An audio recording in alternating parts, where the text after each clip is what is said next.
Angie Horkan from the Wiscosnin Beef Council is here. St. Patrick's Day is next week. That means yes, corned beef, one of our favorites in Wisconsin. So, and we love it at the Wisconsin Beef Council because we have a ton of corned beef recipes on the website. And this is how you buy it. This is how you buy it. Now, this is called a flat. So if you're in the supermarket and you're looking for your corned beef brisket, they'll probably have two different cuts, a flat or a point. The flat is more rectangular. I prefer these. You end up with more corned beef. Mm-hmm. They don't shrink up as much, but the points, they'll be a little bit less per pound. So if you don't want to spend as much, those are perfectly great too, and they've still got all the great corned beef flavor.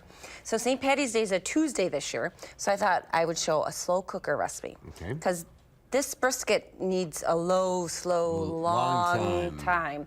So, you know, if you're going to do it on the stovetop, 2.5 to 3 hours, you want to simmer it. Slow cooker, 8 to 9 hours on low. So the recipe I have today is called Guinness glazed slow cooked corned beef. So if you put your corned beef in your slow cooker, use your seasoning packet that comes with. You could add a little garlic, little onion if you would like, and then 1 12-ounce Guinness. That is it, dark beer. And you know, if you don't have a Guinness, any beer would work, but you know, the darker the better, like an Irish stout, so you get that flavor. So then 8 to 10 hours on low. When you get home from work and it's done, you pull your brisket out, strain all this liquid and keep that. Put that in a saucepan and you're gonna bring it to a boil. You're gonna add some Worcestershire, brown sugar, and just a grainy mustard, and you're gonna make a glaze. And then I added a little bit of cornstarch too to thicken it, but it's this wonderfully delicious glaze with all the corned beef drippings and the Guinness. Put that on and then you can broil it a couple minutes and bake that right on, and it is really, really tasty. And you have your root vegetables on the side? Root vegetables on the side. You can boil those. You can roast those however you like. Even put them in the slow cooker if you don't mind them tasting a little bit like Guinness. They would be great that way too.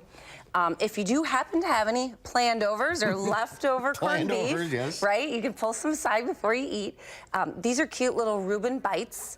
Just pretty much a little Reuben sandwich, but in a handheld little appetizer size with some rye bread, right? And they bake in the oven 5 to 10 minutes. So super simple, and the recipe makes 40.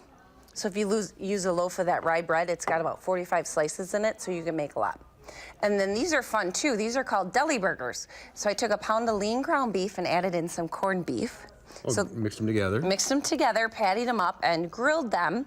Of course, you can broil them or pan fry them too. Serve them like a Reuben on a marble rye with some Swiss cheese, a little yellow mustard and pickle would be good, or even Thousand Island dressing and sauerkraut to have it taste like a Reuben, but a little different. It's a burger patty. Great idea. Yeah, so a lot more recipes on beeftips.com, and we have a corned beef page. So the whole page. Search by cut, and corned beef will be your first option, and you can find different slow cooker recipes, stovetop recipes, anything you're looking for. You got a whole week. Look it up, enjoy it. Happy St. Patrick's Day. You too.